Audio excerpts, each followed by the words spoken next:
Ini bedanya antara pecundang, seorang loser, dengan seorang winner, seorang champion, seorang pemenang. Kamu termasuk yang mana? Nonton video ini sampai habis, supaya kalau kamu masih punya mental pecundang, kamu bisa berubah. Mungkin kamu punya mental pecundang, tapi kamu nggak sadar. Dan yang paling bahaya adalah ketika kita nggak tahu apa yang kita nggak tahu. Makanya di video ini saya mau kasih tahu, supaya kamu akan memiliki mental pemenang. Kalau setelah nonton video ini kamu ngerasa, oh saya udah kayak gitu kok, bagus. Tinggal actionnya aja.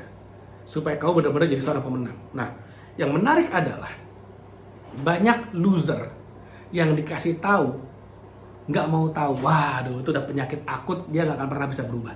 Seumur-umur nggak akan bisa berubah. Maunya berubah, ngecapnya mulutnya maunya berubah. Tapi mentalnya nggak berubah. Ketika mentalnya nggak berubah itu susah. Yang paling susah mengubah zero menjadi hero adalah mengubah mentalnya, mengubah mindsetnya. Karena seorang yang mentalnya zero, mentalnya loser, mentalnya pecundang, dan ketika mereka dikasih tahu bahwa mereka mentalnya pecundang, oh mereka marah besar, nggak terima. Sedangkan seorang winner, seorang pemenang, ketika mereka dikasih tahu mereka punya kekurangan, oh mereka dengan sangat senang hati, oh thank you ya udah dikasih tahu ya, oke saya akan berubah lebih baik lagi. Itu bedanya. Itu bedanya. Oke? Seorang pecundang fokus kepada orang lain, menyalahkan orang lain, semuanya salah kecuali dirinya. Ikut investasi saham, misalnya ikut kelas nih, belajar saham, lalu kemudian dia beli saham sesuai yang direkomendasikan. Ternyata sahamnya turun, rontok, dia menyalahkan orang yang merekomendasikan. Padahal sekali lagi itu rekomendasi, mau diikutin boleh, enggak juga nggak apa-apa. Oh dia salahin, wah ini gara-gara saya ikutin kamu nih, uang saya habis nih. Padahal sekali lagi, itu kan rekomendasi. Nggak dipaksa kan, nggak ditodong kan, kamu harus beli ya, kalau nggak awas, nggak kan. Kan nggak dipaksa. Orang ikut-ikut sendiri kok. Nah, itu loser, pecundang. Seorang pemenang direkomendasikan saham, ini misalnya direkomendasikan saham. Dia beli sahamnya. Lalu kemudian sahamnya anjlok. Seorang pemenang akan berpikir berbeda. Oh sahamnya anjlok ya, berarti kalau saya belinya kayak gini salah ya. Mestinya bagaimana nih? Dia analisa. Sehingga kedepannya membuat keputusan yang jauh lebih cerdas.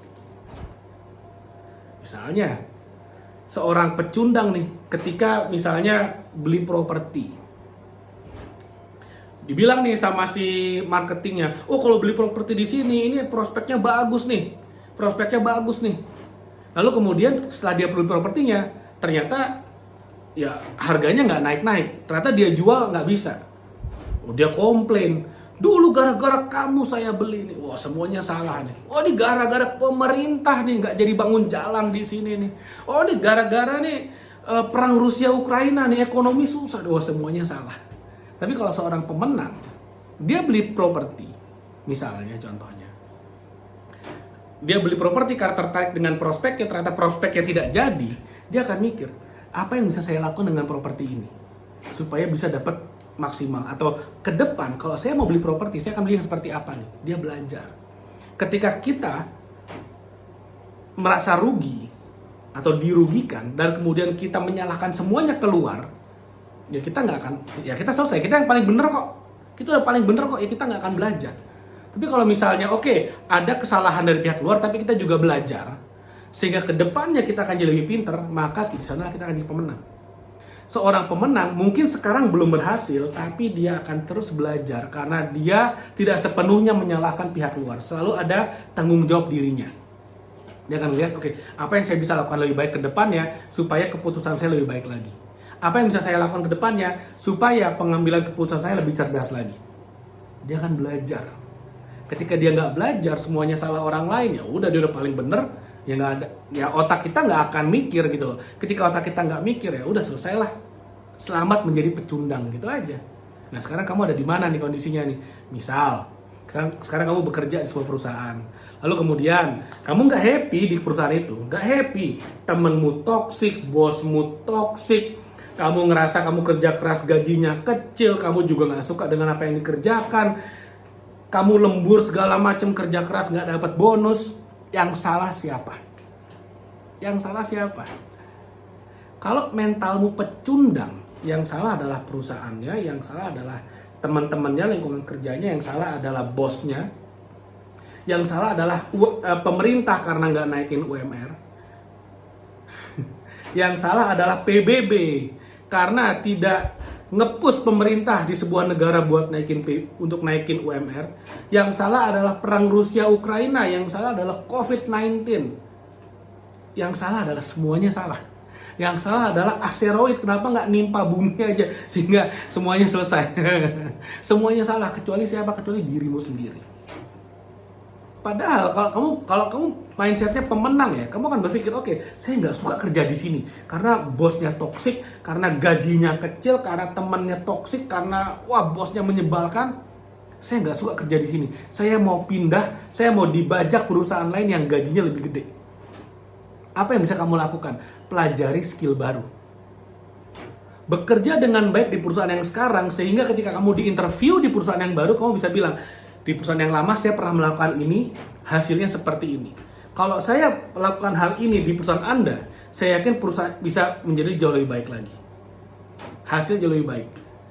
Untuk perusahaan Anda, hasil lebih baik. Buat saya juga, saya akan lebih baik lagi, saya akan lebih maju lagi. Kalau kamu bisa bilang seperti itu di perusahaan yang baru, gajimu akan jauh lebih tinggi, jauh lebih dihargai.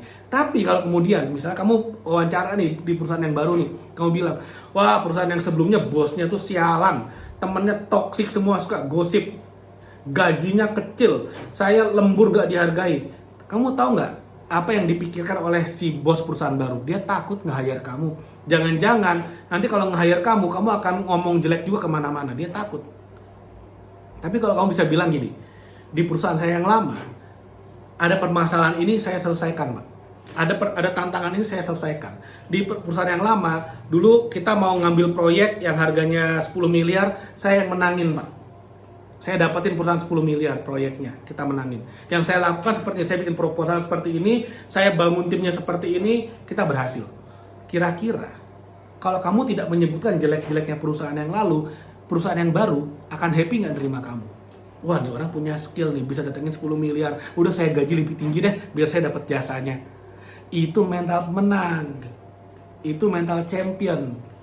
Fokus pada solusi, fokus pada apa yang bisa dilakukan, fokus pada apa pengembangan diri yang harus saya ambil supaya saya punya nilai lebih.